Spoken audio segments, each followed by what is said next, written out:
Hope you collected those business cards and had your resume reviewed. LaSalle recently had their job and internship fair. Hello, I'm Justin Gett. And I'm Nick Palayo. Spotted lantern flies have taken over the area, including our social media feed. We have all this and more coming up on LTV News, where the action never stops.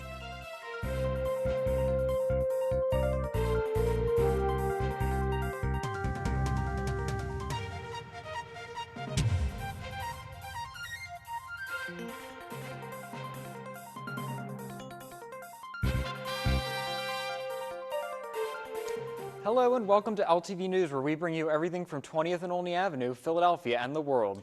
There is a lot to catch up on in the next half hour, as Sam Long had the chance to sit down with Brother Ernest J. Miller to discuss the Lasallian Jubilee year. So let's hear the buzz around campus. On September 26, students, faculty, and staff packed the Dan Rodden Theater for the university's second Public Safety Town Hall. Moderated by Assistant Vice President for Campus Life, Anna Allen, this year's Town Hall featured a panel comprised of Dr. Amanda Guthorn, Assistant Vice President for Public Safety, Dr. Dawn Saflores, Vice President for Student Affairs and Enrollment Management, and Captain Ernest Ransom of the 35th Philadelphia Police District. Before attending to audience questions, Guthorn presented the current state of the university's Public Safety Department, including its new slogan, #SaferTogether. She also touched upon efforts the department will be making in the coming weeks and months as part of the university's Public Safety Action Plan. The panel then fielded questions ranging from the status of public safety bike patrols to the future role of the Allied Universal Officers to issues surrounding public safety escorts. If anyone in the LaSalle community has public safety related questions or concerns, they are advised to email publicsafety@lasalle.edu. The LaSalle community celebrated the Lasallian Jubilee year on Tuesday. The day was full of events organized under the theme, Engaging an Uncomfortable World, Lasallian Universities as Communities of Transformation. The activities of the day included a workshop and keynote presentation by Dr. Kirkland, a professor of English and urban education at New York University, and a live performance by the Peace Poets. Producer Sam Long sat down with Brother Ernest J. Miller to discuss more about the Jubilee year. Hello, I'm Sam Long. I'm here today for another interview. Today I'm going to be sitting down with Brother Ernest to talk about the Jubilee year. The Jubilee year celebrates the 300th anniversary of St. John Baptist de La Salle's passing into eternal life. So, Brother Ernest, LaSalle will be having the Jubilee Day, which is going to be full of activities to celebrate. But can you discuss what other events are going to be going on this year to celebrate the Jubilee year? So we are nearing the end of the Jubilee year. So Pope Francis declared 2019 the Lasallian Jubilee year in honor of and commemoration of the 300th anniversary of St. LaSalle's entrance into eternal life. So there have been activities around the world over the course of this year. The big activities have occurred in Rome at our mother house, the headquarters of the Brothers and the Lasallian movement. And then there were big events in France, both in Paris and in Reims and in Rouen. Reims is where De La Salle was born, and Rouen is where De La Salle died. And so as we come to the near end of the Jubilee year, now here at LaSalle, who we bear the name of St. LaSalle, we are having our series of activities to honor and to commemorate not just the man, St. LaSalle, but more so this movement and the mission of Lasallian education in the world today. Now, for those who don't know, can you explain what the mission of LaSalle is? Well, the mission of Lasallian education is to, as we say, as it reads in the Rule of the Brothers, to provide a human and Christian education to the young, and indeed to all, especially to those who are poor and to people who come from marginalized and disadvantaged backgrounds. So our mission field is education and formation of the young and adults as well. Okay. Could you explain how the activities that are being celebrated help celebrate that mission? So our activities here at the university are going to be focused. We have a keynote speaker, Dr. David Kirkland from NYU, who will be offering faculty and staff a workshop. And then we have a keynote address that he's going to deliver to the university, to those who will be gathered in Founders Hall. And he is going to have in the background to ground his workshop as well as the keynote talk, the university's mission statement as well as our core values, right? To allow our core values to continue to drive what we do and how we do it and for whom we do it. That is the mission of education here at LaSalle University. In particular, he's going to be focusing on how do we continue to, as De La Salle might see it, in our language, expressing it in our language today, and that is how does education provide a form of social liberation? Cool. So can you explain how the Jubilee Year came about? How was it announced? Well, again, it was formally announced in a formal statement that Pope Francis issued back in late 2018, right? And I think that's significant that the Pope is recognizing the significance of the educational contribution of St. John Baptist de La Salle and the Lasallian movement over the course of nearly 340 years now to the church and to the world. So that's a significant statement, right? And I think we need to recognize what is the value of Lasallian education, not only here at LaSalle University, here in Philadelphia, but indeed around the world. And so by the Pope declaring this Jubilee Year, right? Jubilee has a long biblical history, right? Every 50 years in terms of the biblical account of a Jubilee, right? To celebrate, to celebrate God's goodness, God's mercy in our lives. And so by Pope Francis declaring this Jubilee Year for us, we're celebrating the value and the worth and the significance of providing education, and in our case, through a LaSallian Catholic lens. Yeah. Well, that's a lot of good information we have. We're running out of time, so I'm going to send it back to the desk. Thank you so much for coming on, Brother Ernest. Thank you, Sam, for having me here this morning. Back to the desk. So this Jubilee Year in the Lasallian world is such a big deal. Right. And I know that coming up next month in November, I believe, the Superior General of the Christian Brothers Institute, all the way from Rome, is coming to campus as part of the celebration. So the Superior General is kind of like the Pope of the Brothers, if you will, like the leader of the brothers. And he's actually a graduate of LaSalle University. Oh, wow. So he's a fellow explorer coming back, and he'll be part of the celebration as Yeah, well. that'll be great. On October 3rd, LaSalle students prepared their elevator pitches for the Fall Job and Internship Fair. Held in the Tom Gola Arena, students had the opportunity to share their resumes and speak with nearly 100 employers in attendance about potential work experience. Students also had the chance to take professional headshots and learn more about the different careers offered in the Philadelphia area. If you were unable to attend the fair this semester, be sure to look for the Job and Internship Fair again in the spring. On Monday, October 7th, Real Housewives of Beverly Hills Taylor Armstrong held a book signing event at LaSalle. Her book, titled Hiding from Reality, digs deep into her previous marriage issues that involve jealousy, post-traumatic stress, and domestic violence. These events shouldn't shock you if you've been paying attention to the tabloids over the past few years, but by the looks in the room, people actually hearing what transpired during her marriage was jaw-dropping. Delivering an emotional speech, Armstrong educated the crowd on warning signs of domestic violence and the recovery process following it, reminding the crowd about the importance of staying strong in times of trouble. Armstrong's book, Hiding from Reality, My Story of Love, Loss, and Finding the Courage, is available for purchase online and at your local bookstores.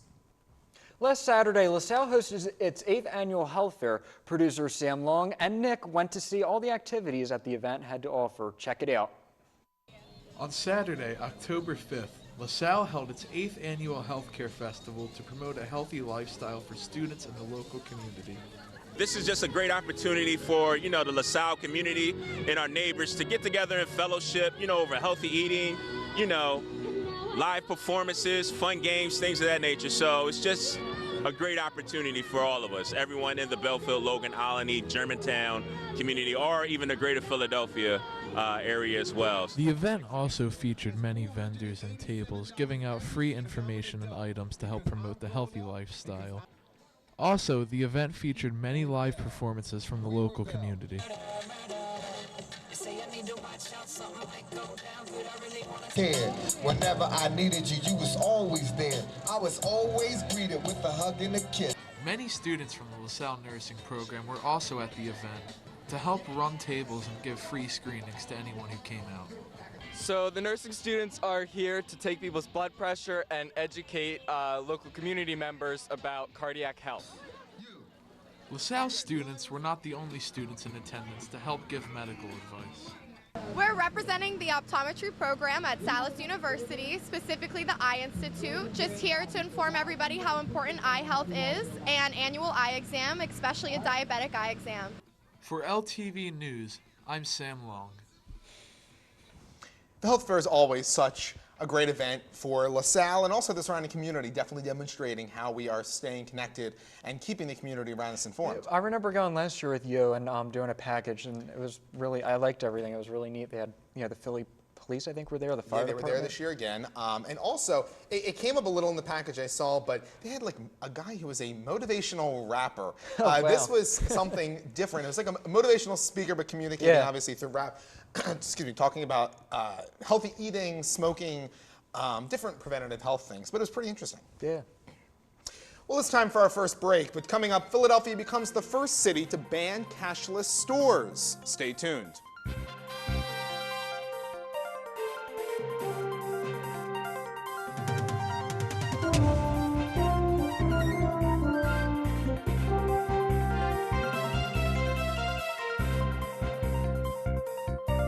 Son of fire and beauty, destruction and life. Something so magnificent you can't even look at it. My son of fire and passion, life until death. Something so magnificent you can't look away. Maybe because we don't look at the sun, we are afraid that we might not be able to let go of the beauty that just might end up destroying us. You know you watch. You shouldn't be watching this. You should be watching LaSalle TV. Hey, watch LaSalle TV. You know you watch.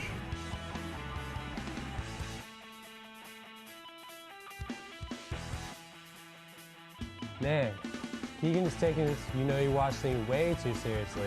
You know you watch LaSalle TV.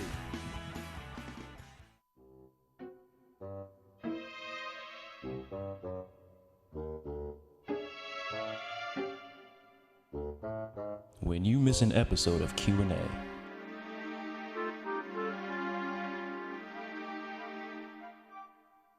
you get hungry. When you get hungry, you don't know what to eat. When you don't know what to eat, you get irritable. When you get irritable, you miss questions on your exam. Don't miss questions on your exam. Watch Q&A on LaSalle TV.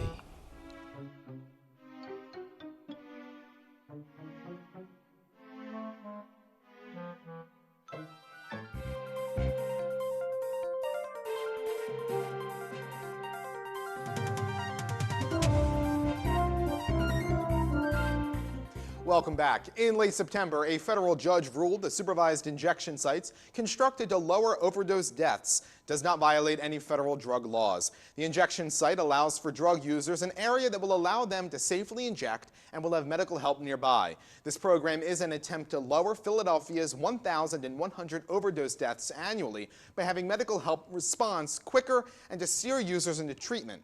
The program is heavily supported by former Pennsylvania Governor Ed Rendell and Philadelphia Mayor Jim Kenney. Philadelphia is the first city in the United States to propose such sites similar to ones in Canada and many countries in Europe. While the spotted lanternflies have been making their presence known around Philly, they are also becoming a popular topic featured on social media and in local stories.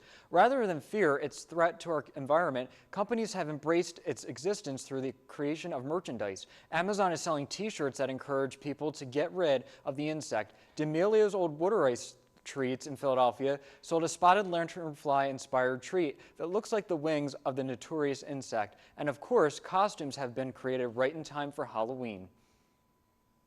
Are you looking for a new coffee shop for your morning routine? Well, the Kauai Kitty Cafe will be a latte fun to visit. Not only can you get a cup of coffee, but you can also hang out with cats in their lounge. Check it out. The Kauai Kitty Cafe isn't just a cat-themed coffee shop. With its cute decorations and unique menu of drinks, this cafe is also an adoption center for cats. In the front of the store, we have like 10 to 12 adoptable cats, and then in the back is a cafe, so people can come and get coffee and then bring it into the room with the cats and hang out with them. And they're all adoptable. You don't have to adopt, obviously, but you can go in and hang out, or you can adopt if you want. While visitors primarily go to the cafe to spend time with the cats, they can also order from the cafe's colorful collection of cat-themed drinks. The most popular would probably be a cat face latte, which is a latte and we draw a tiny cat face on top. That's pretty popular. And then also our milkshake, which is like an over-the-top crazy milkshake with whipped cream and cookies and things like that. So very stuff that's like Instagrammable, and you can also bring that into the room with you too, but the cats will try to eat it, so just watch out, yeah. After visitors receive their coffee, they can hang out in the cat lounge that provides a happy, cage-free environment for the adoptable cats. We usually do like 10 to 15 a month, something like that, and we're about up to, I think, maybe 500 adoptions since we've opened. Yeah, we opened like 3 years ago. With its cozy atmosphere of cuddling cats and colorful beverages, this place is a perfect place for comfort. We're usually like packed every weekend, booked open to close, and then there's always people out front looking in, and the neighborhood loves that we're here. They love like looking in every night and seeing all the different cats that we have. For LTV News, I'm Julie Wood. Nick, what a great idea this company implemented. Like, I know if I were there, I would have went, here kitty, kitty, kitty, kitty, here kitty, kitty. So you're now the cat whisperer. Yeah. First, you're a vice president expert. Now you're storming Area 51. Now you're the cat whisperer. What can you not do? What can be better than having an iced tea with a cat? I mean, or a latte with a cat. I would just sit there and I'd be like interviewing it and all that. You would interview the cat. Yeah, I'd get it like a tuna latte or something like that. Yeah, you have to keep in the rule of make sure it's a perfect shot. I know. We'll have to go. Well, Philadelphia is officially the first U.S. city to ban cashless stores. The ban comes after many restaurants and cafes in the city switched to an exclusively electronic model. Philadelphia Mayor and LaSalle alum Jim Kenney signed the ban into place in February, and businesses have been adjusting back to accepting cash. Before this ban, many workers voiced their concerns on serving the community at large. Some of them even said that they restored to using their own debit cards to pay for cash-carrying customers. The ban will influence contactless stores such as Amazon Go stores, which require no physical payment, but will not influence person-to-person purchases like Uber and Lyft. Major changes could be coming to college athletics after California signed the Fair Pay to Play Act earlier this week. This act allows for college athletics to pursue endorsement deals and profit off of their identities. Now, 3 Pennsylvania Democrats are seeking to sponsor a similar bill. This raised concern for many colleges and universities, but lawmakers say that the legislation will place no further duty on schools to directly pay athletes beyond their current practices, but instead ensure that they are fairly compensated for their work and efforts. It is unclear how quickly the bill will receive its needed support to advance further. Coming up after this last break, the 50th anniversary of an album that had fans come together to celebrate all of its iconic hits. We'll be right back. Now you sing.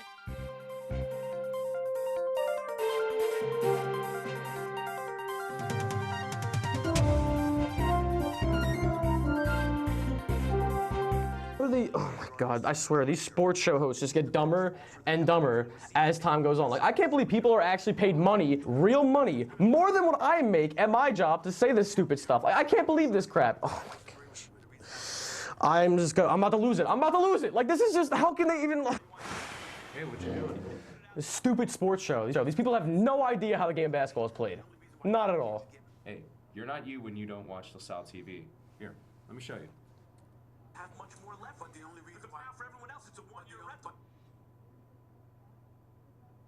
Philadelphia here on LaSalle TV. Feel better now? Better. You're not you when you're not watching LaSalle TV. To stay up to date, follow us on Twitter, Facebook, and Instagram. Kylie loves to an egg. An egg? An egg. How does a Jenner lose to an egg? The internet's to an egg. You know, there is a show for that. It's called Backstage Pass. See the new library plan? No, I haven't. Yeah, they're doing stuff in the library. Oh. In the library? The new library. You know, there is a show for that called LTV News, where the action never stops. I wonder how the basketball team. You know, there is a show for that called Sports Live. So are you a Carson Wentz or Nick Foles guy? More of a Nate Sudfeld team. Oh, really? Interesting. Wonder where we can hear about Philly sports. You know, there's a show for that called Sports Talk Philadelphia. You like Family Feud? Yeah.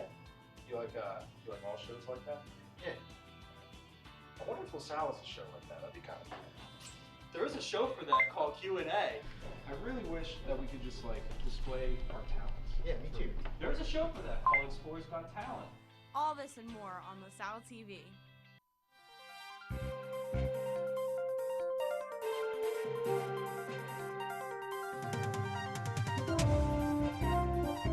Welcome back. The impeachment inquiry into whether President Trump asked Ukraine to investigate Joe Biden is continuing and has had many surprises. On Thursday, October 4th, President Trump, who is already facing impeachment publicly, called on China to examine former Vice President Biden. It was also revealed that on Monday, September 30th, the president also asked Australia for help in an effort he hoped would discredit the origins of the Mueller investigation. The impeachment inquiry began because of a whistleblower who came forward to tell the House about the president's conversation on the phone. There is now a second whistleblower that is weighing whether to come forward about President Trump's Ukraine dealings. The House Intelligence Committee is also requesting documents from Vice President Pence to better understand the situation. Secretary of State Mike Pompeo also confirmed that he listened in to that phone call. So, Justin, where are we at now in terms of the impeachment? Because things are happening every day. I see on social media and in the news. Where are we at right now? I mean, it's mind-boggling. Every day you turn on the news and we're seeing all these, allegations.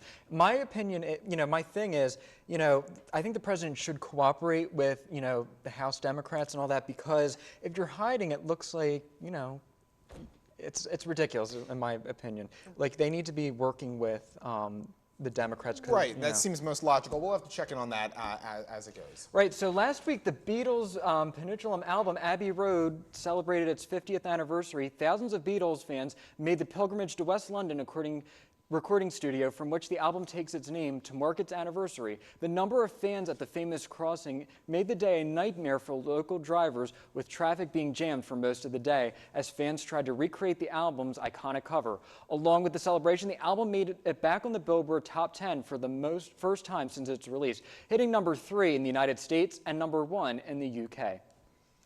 Prince Harry is fighting back against the British tabloid press, who he claims has been bullying and spreading false stories about his wife, Meghan Markle. Last Sunday, Harry and Meghan filed a lawsuit against The Mirror for illegally editing and publishing a letter from Meghan's father.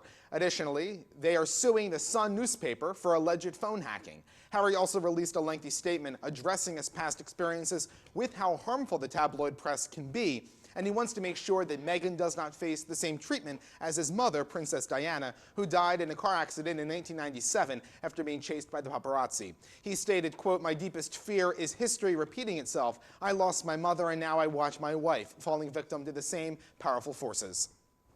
This past week during Paris Fashion Week, a French YouTuber decided to add herself to the fashion show. During Chanel's catwalk on the 6th day of Fashion Week, Marie Benoli claims to have jumped on the catwalk as a tribute and to prove that she could actually do something like that. The fashion industry did not look at this as a joke at all. Gigi Hadid, an icon in the fashion and model world, ended up escorting Benoli off the runway.